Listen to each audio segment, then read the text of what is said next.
প্রিয় দর্শক, আসসালামু আলাইকুম। সহিহ তিরমিজির ষষ্ঠ খণ্ড, হাদিস নাম্বার 3180, বাংলা অনুবাদ। আয়েশা রাদিয়াল্লাহু তাআলা আনহা কর্তৃক বর্ণিত আছে, তিনি বলেন, যখন আমার বিষয় চর্চা হচ্ছিল, যে বিষয়ে আমি কিছু জানতাম না, তখন রাসূল সাল্লাল্লাহু আলাইহি ওয়াসাল্লাম আমার প্রসঙ্গে বক্তব্য দিতে দাঁড়ালেন। তিনি আশহাদু আল্লা ইলাহা ইল্লাল্লাহ পড়ে আল্লাহ তাআলার যথাযুক্ত সুনাম ও গুণগান করার পরে তারপর আমাকে ওইসব ব্যক্তির বিষয়ে বুদ্ধি দাও যারা আমার সহধর্মিনীর ব্যাপারে অপবাদ দিয়েছে। আল্লাহর কসম, আমি আমার পরিবারের স্ত্রীর মধ্যে কখনো কোনো দোষ দেখিনি। সেই সব ব্যক্তির ব্যাপারে বদনাম রটিয়ে বেড়াচ্ছে। আল্লাহর কসম, আমি এই ধরনের কোনো দুষ্কর্ম তার মধ্যে কখনো দেখিনি। সে সাফওয়ান ও আমার অনুপস্থিতিতে কখনো আমার ঘরে ঢুকেনি। আমি যখন উপস্থিত থাকতাম তখনই সে আমার ঘরে ঢুকত। আমি যখন সফরের কারণে ঘরে অনুপস্থিত থাকতাম তখন সেও আমার সঙ্গে থাকত। সাদ ইবনে মুআজ রাদিয়াল্লাহু তাআলা আনহু উঠে দাঁড়িয়ে বললেন, হে আল্লাহ রাসূল সাল্লাল্লাহু আলাইহি সাল্লাম, আমাকে অনুমতি দিন, আমি এদের ঘাড় উড়িয়ে দিই। তখন খায়রাজ বংশের এক লোক উঠে দাঁড়ালো এবং হাসান ইবনে সাবিতের মা এই বংশের সন্তান। লোকটি বলল, তুমি মিথ্যাবাদী। আল্লাহর কসম, এরা যদি আওয়াজ গোত্রের লোক হতো তাহলে তুমি তাদের ঘাড় উড়িয়ে দিতে কখনো পছন্দ করতে না। তর্ক বিতর্ক এক পর্যায়ে পৌঁছাই গেল যে আওয়াজ ও খাজরাজ বংশোদয় দ্বন্দ্বের মধ্যে মসজিদের ভিতরে মারামারি লেগে যাওয়ার উপক্রম হইল। অথচ এই অপবাদের বিষয়ে আমি কিছু জানতাম না। ওই দিন সন্ধ্যা রাতে আমি প্রাকৃতিক প্রয়োজনে বাইরে গেলাম। আমার সাথে মিস্তাহার মাও ছিল। সে হোঁচট খেয়ে পড়ে গিয়ে বলল, মিস্তাহা শেষ হোক। আমি তাকে বললাম, হে, তুমি মা হয়ে তোমার ছেলের অমঙ্গল কামনা করছো? সে চুপ হয়ে গেল। সে আবার হোঁচট খেয়ে এবং বলল, মিস্তাহা শেষ হোক। আমি তাকে তিরস্কার করে বললাম, হে, তুমি কেমন মা? নিজের ছেলের অমঙ্গল ডাকছ? সে চুপ হয়ে গেল। তৃতীয়বার হোঁচট খেলো এবং বললাম, মিস্তাহার সর্বনাশ হোক। আমি তাকে কঠোরভাবে বললাম, তুমি কেমন মা? নিজের ছেলে অমঙ্গল চাচ্ছ? সে বলল, আল্লাহর কসম, আমি তোমার জন্য তাকে গালমন্দ করছি। আমি প্রশ্ন করলাম, আমার কারণে কিভাবে? আয়েশা রাদিয়াল্লাহু তাআলা আনহা বলেন, সেই আমার নিকট সমস্ত ব্যাপার বর্ণনা করল। আমি তা শুনে বললাম, এইসব কথা রটাইছে নাকি? সে বলল, হ্যাঁ। আয়েশা রাদিয়াল্লাহু তাআলা আনহা বলেন, আমি বাড়িতে ফিরে আসলাম।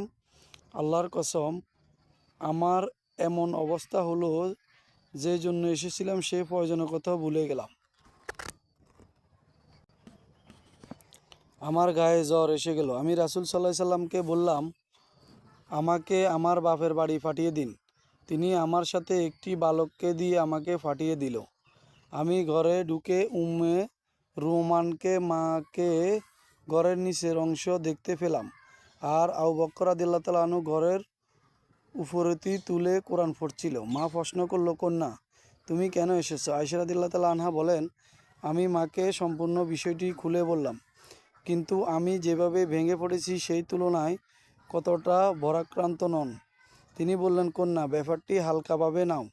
আল্লাহর কসম, কোনো পুরুষ সুন্দরী স্ত্রী থাকলে সে তার প্রিয় পাত্রী হলে এবং তার সতীন থাকলেও তারা তার সাথে হিংসা করবে না, তার বিষয়ে কিছু রটাবে না, এরূপ কমই হয়ে থাকে।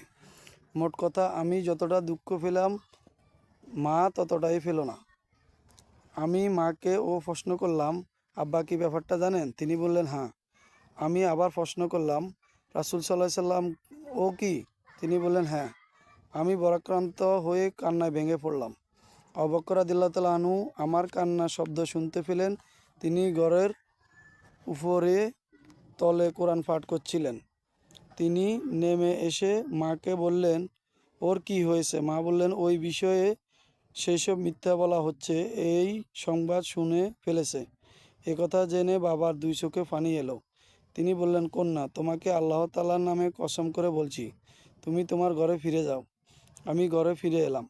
রাসূল সাল্লাল্লাহু আলাইহি সাল্লামের ঘরে এসে আমার কাজের মেয়েকে আমার বিষয়ে প্রশ্ন করলাম। সে বলল, আল্লাহর কসম, আমি তার মধ্যে কোনো দোষ দেখিনি, তবে এতটুকু যে সেই ঘুমিয়ে পড়ল আর বকরি এসে তার ভেজা আটা খেয়ে যেত। তার কিছু সাহাবী মেয়েটিকে ধমক দিয়ে বললেন, রাসূল সাল্লাল্লাহু আলাইহি সাল্লামের নিকট সত্য কথা বলো। তারা তাকে অনেক দাবালেন এবং ধমকাইলেন। সে বলল, সুবহানাল্লাহ, আল্লাহর কসম, আমি তার ব্যাপারে এই জানি, স্বর্ণকার খাঁটি রঙিন সোনা প্রসঙ্গে যা জানে। সেই ব্যক্তিটি এই অপবাদের সাথে জড়ানো হয়েছিল, তার কানেও এই খবর পৌঁছাইল। সে বলল, সুবহানাল্লাহ, আল্লাহর কসম, আমি কখনো কোনো নারীর সতর খুলিনি। আয়েশা রাদিয়াল্লাহু তাআলা আনহা বলেন, সে আল্লাহ তাআলার রাস্তায় শহীদ হওয়ার সৌভাগ্য অর্জন করে। তিনি বললেন, আমার পিতা মাতা খুব ভোরেই আমার নিকট এলেন। তারা আমার নিকট থাকতে রাসূল সাল্লাল্লাহু আলাইহি সাল্লাম আসরের নামাজ আদায় করে আমার ঘরে এলেন। আমার পিতামাতা ডাইন দিকে বাম দিকে হইতে আমাকে ঘরে বসেছিলেন। রাসূল সাল্লাল্লাহু আলাইহি সাল্লাম কালিমা শাহাদাত পাঠ করেন, আল্লাহ তাআলার কথা উপযুক্ত সম্মান ও গুণগান করলেন। তারপর বললেন, হে আয়েশা, তুমি যদি কোনো মন্দ কাজ করে থাকো অথবা নিজের উপর জুলুম করে থাকো, তবে আল্লাহ তাআলার নিকট ক্ষমা চাও, কেননা আল্লাহ তাআলা তার বান্দাদের তওবা কবুল করেন। আয়েশা রাদিয়াল্লাহু তাআলা আনহা বলেন, এই সময় আনসার বংশের একটি স্ত্রীলোক আসে, সে দরজার নিকট বসেছিল। আমি বললাম, আপনি কি এই মহিলার সামনে এই কথা বলতে লজ্জাবোধ করছেন না?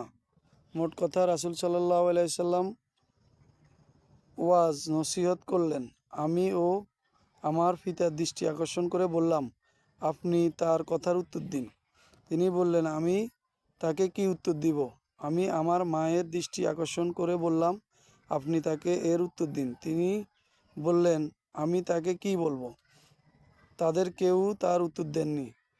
তখন কালিমা শাহাদাত তেলাওয়াত করলাম, আল্লাহ তাআলা উপযুক্ত সুনাম ও প্রশংসা করলাম। তারপর বললাম, আল্লাহর কসম, আমি যদি আপনাকে বলি আমি কখনো তা করিনি, আল্লাহ তাআলা সাক্ষী আছেন, আমি সত্যবাদিনী। তা আপনার নিকট আমার কোনো উপকারে আসবে না, কেননা আপনারা তা আলোচনা করছেন, তাতে আপনাদের মনোরঞ্জিত হয়েছে। আর আমি যদি বলি আমি করেছি, আল্লাহ তাআলা জানেন আমি তা করিনি, তখন আপনারা বলবেন সে নিজের অপরাধ স্বীকার করেছে।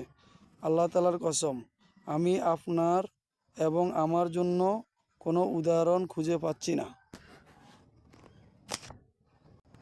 আয়েশা রাদিয়াল্লাহু তাআলা আনহা বললেন, আমি ইয়াকুব আলাইহিস সালামের নাম স্মরণ করতে চেষ্টা করলাম, কিন্তু পারলাম না। শুধু ইউসুফের বাবা ইউসুফ স্মরণ আসছিল। যখন বলছিলাম, পূর্ণ ধৈর্য শ্রেয়, তোমরা যা বলছো সে প্রসঙ্গে আল্লাহ তাআলা আমার সাহায্যস্থল। সূরা ইউসুফ 18 নম্বর আয়াত। আয়েশা রাদিয়াল্লাহু তাআলা আনহা বলেন, ঠিক সেই সময় আল্লাহ তাআলা এর উপর ওহী অবতীর্ণ হইতে লাগলো। আমরা চুপ থাকলাম। তারপর হইতে ওহীর অবস্থা দূর হইলে আমি তার মুখমণ্ডল আনন্দের ছাপ দেখতে পেলাম। তিনি তার মুখমণ্ডলের ঘাম মুছছেন আর বলছেন, হে আয়েশা, তোমার জন্য সুসংবাদ, আল্লাহ তাআলা তোমাকে নির্দেশ ঘোষণা করেছেন।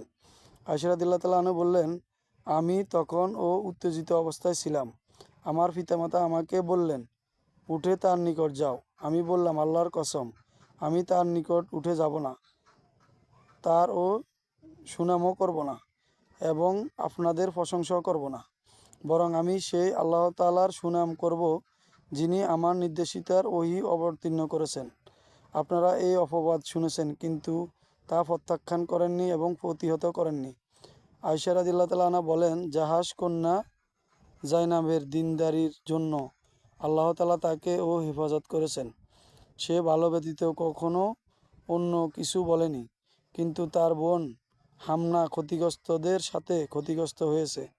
যারা এর অপবাদ রটাইছে তাদের মধ্যে ছিল মিস্তান হাসান ইবনে সাবিত এবং মুনাফিক সর্দার আবদুল্লাহ ইবনে ওবাই সেই অপবাদ রটায় এবং তা ছড়িয়ে বেড়াত।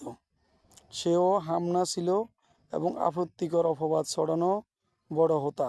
আয়েশা রাদিয়াল্লাহু তাআলা আনহা বলেন, আবু বকর রাদিয়াল্লাহু তাআলা আনহু কসম করেন যে তিনি আর কখনো মিস্তার কোনোভাবে উপকার করবেন না, ভরণ পোষণ বহন করবেন না।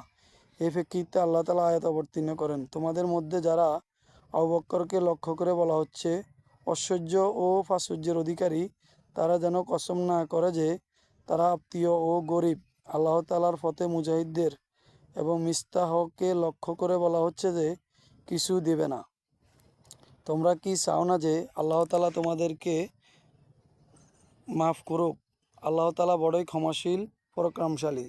সূরা আন-নূর 22 নম্বর আয়াত। আবু বকর রাদিয়াল্লাহু তাআলা আনহু বলেন, হে আল্লাহ আমার প্রতিপালক, হ্যাঁ আমরা অবশ্যই আপনার ক্ষমাপ্রার্থী। তিনি আগের মতোই মিস্তাহার ভরণ পোষণ বার করেন।